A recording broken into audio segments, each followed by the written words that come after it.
देखिए, आपने देखा होगा कि जिस तरीके से भाजपा ने ईडी द्वारा मुझे गिरफ्तार करवाया गया था, आज साजिश के तहत आज माननीय हाईकोर्ट ने जो ऑर्डर दिए उसमें आपने देखा तो किस तरीके से जो ये तानाशाही चल रही है बीजेपी की।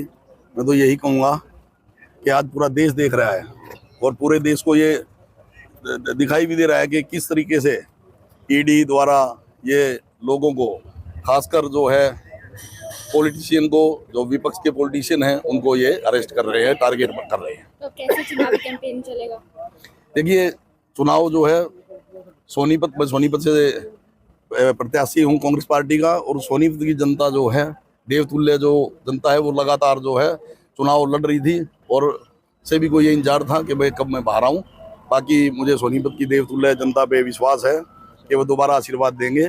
उनने पहले भी मुझे आशीर्वाद दिया और मैं लगातार उनकी सेवा कर रहा हूँ, और मैं अपने सोनीपत विधानसभा की जनता का जो है 7 जन्मों तक भी एक एक खून का कतरा जब तक शरीर में है, मैं उनका आभारी रहूँ। तो बाहर आए हैं, सबसे पहले किससे मुलाकात करेंगे, कहाँ जाएंगे?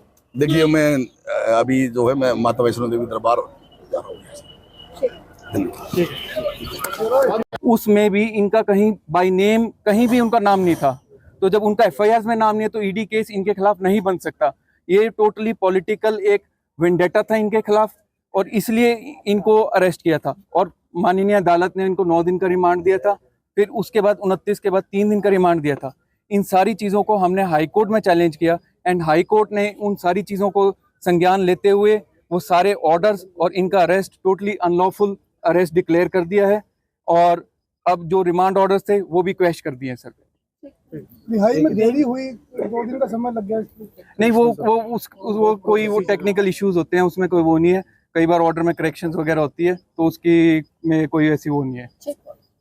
मैं सेल्फ एडवोकेट मुकेश पन्नालाल और I am also the council of Shri Surendra Pawar, और हम लोग ने हाई कोर्ट में जो है ऑनरेबल चीमा साहब जो है इसमें हमारे सीनियर थे और डॉक्टर शमसुद्दीन थे, उनके जो है टीम में हम लोग काम कर रहे हैं।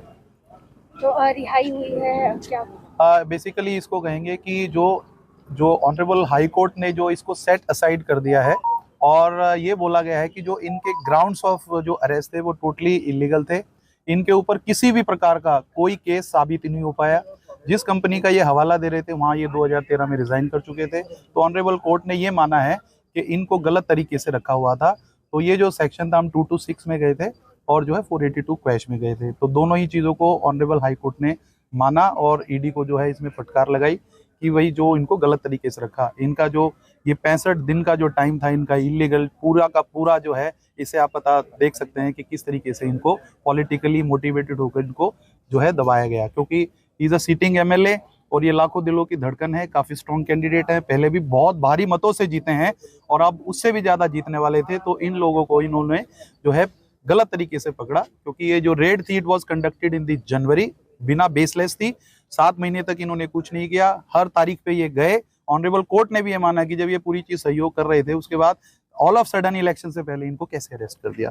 तो that is the political background, और इसी रीजन से इनको उसके जो है जेल में डाला गया।